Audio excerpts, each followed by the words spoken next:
want to speak about our economy for a moment and where we find ourselves. We are coming through the most significant interruption that our economy has seen since the Great Depression. Now, the recession itself, I want to distinguish that from the R word for just a minute. The recession itself is one of the worst, but it's not the worst. About number 3 or 4 since 1930s. So it's one of the worst, but it's not the worst. But what I'm referring to is the interruption, because the actual mechanics of the way our economy works around the globe has changed. And the challenge for business people and for politicians is to try to, for policymakers, if you don't like the word politician, is to try to figure out, okay, but what does this mean and where we go from here?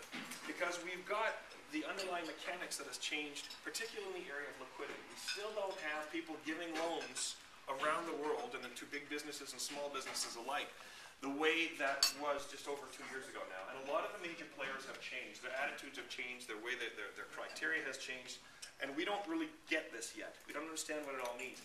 Likewise, you've got the world's largest consuming bloc, our friends and cousins to the south, the United States of America, the largest consuming bloc in the world, stopped consuming. And they are in one heap of trouble. They would love to have our problems, but they are bankrupt almost down to a personal level. I mean, I have a lot of people down there, a very high percent, I can't remember the number, I should get it.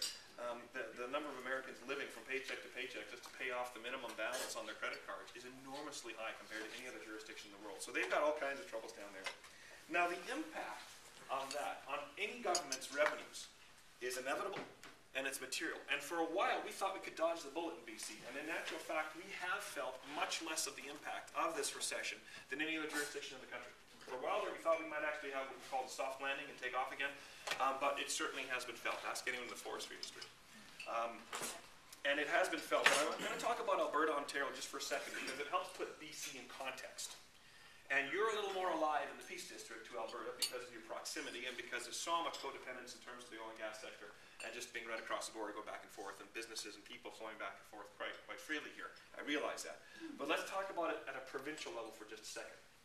A year ago, right now, the province of Alberta was predicting a $2 billion surplus on their revenues.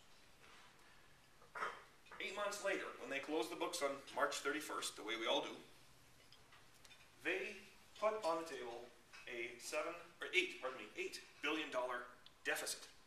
I'm not talking year over year. I'm talking within the same year. They went from forecasting a $2 billion surplus to an $8 billion deficit. $10 billion with a B dollars. Now let's bear in mind, this is a province with 800,000 fewer people than what we've got in BC. Province of Ontario, I'll stick with Ontario for Alberta for just another second.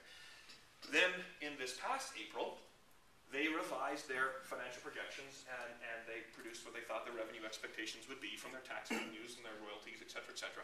And then in August, they re-released those numbers and showed that they dropped by another $2 billion. They're putting another $7 billion deficit on the book this year. So $8 billion last year, $7 billion this year, and in that 4 or 5 month swing from April to August, or April, May, June, July, August, call it 4.5, 5 months, they saw their revenues drop by $2 billion. Well, British Columbia did the same thing. We saw our revenue expectations from basically May or April through to August when we retabled our budget, dropped by $2 billion. Now, there weren't that nearly as many headlines in Alberta about their $2 billion change as there were in British Columbia, because we had this very naturally theatrical event called the provincial election.